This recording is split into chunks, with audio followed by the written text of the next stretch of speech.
Hello, today is Monday. It is the 10th day of June 2014. My name is Derek. I'd like to welcome you to today's silver chart analysis video. But before we get to the charts, some stats which indicate volatility, which is the percentage movements on a daily basis from the highest to the lowest points. And we have been experiencing very low volatility. We have had only 33 of the last 56 days, only, which is a lot, have less than 2% volatility, and 2 with greater than 5% going from March 21st. You look at the other stats every year, low volatility, high volatility, whoever wins pretty big. Okay, let's now get into these charts. And what I was mentioning before was you have this left shoulder, the head, and the right shoulder, the neckline. Pretty much this Fibonacci level of 1990, which did break the neckline within this period. Therefore, as long as it stays above this low, the pattern is still in play. Well, the pattern lost its formation right in here when the band, of course, was going sideways. Since that point, small move lower, a little bit, going down 2.5% or so. After all, volatility is tiny, 1.37% today. And now since that point, it has stabilized a little bit within the 18 average band. This is a correctionary phase. It has started to flatten out.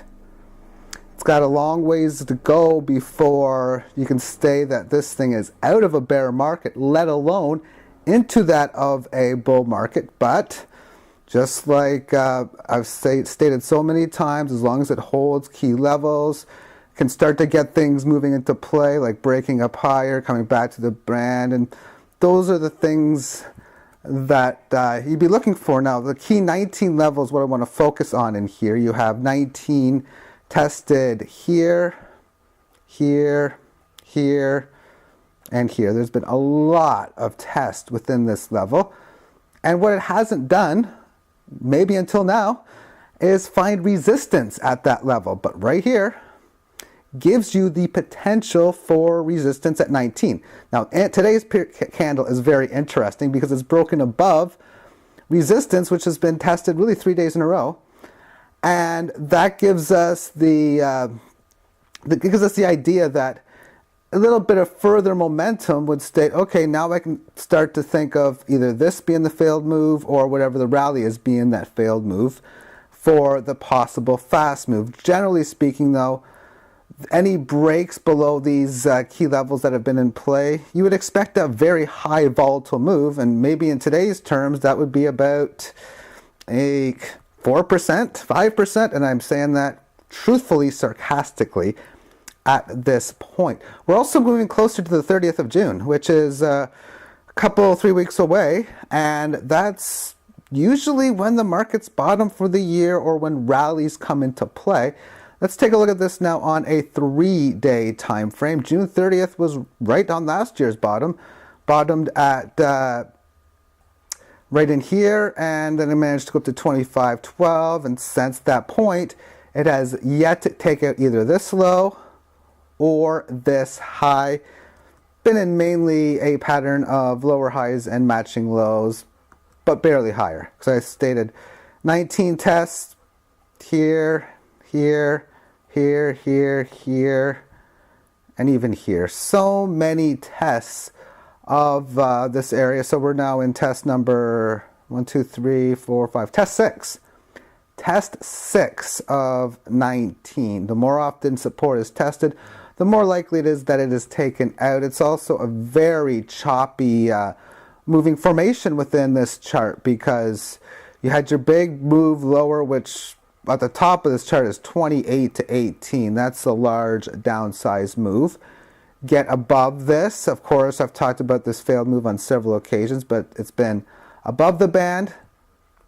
It failed, but the fast move, which was not all that fast, did not break support when it went down below this band. And then, of course, it went above the band and now again it's below the band. So therefore, I'm looking at a very, very choppy, I was going to say stock, but whatever. It's obviously a real commodity, but this movement, of course, is traded within the digital paper markets. And if that's what they want, is this low volatile movement, and they can do it, well, then that's what they're going to do. However, the whole, how long is it going to take before this thing really starts to get going? Are they going to crash the market? And if so, for how hard and how long? Questions are very difficult to answer, especially when from 1980 to 2002 or 3, it was doing what it's doing now, just going sideways after it crashed really hard. So it has done 25 years of a sideways market. We're in 3 now. In fact, I was thinking earlier today, it was March of 08 when I got my first silver coin. I bought 2 maples. Shortly thereafter, I ended up buying many Mylar packs of maples when the price was around $20 per ounce. And then you buy more and more and more. Well, that was March of 2008. The market topped in April of 2011, which was 3 years. So that was 3 years of markets going down, up, sideways, and up.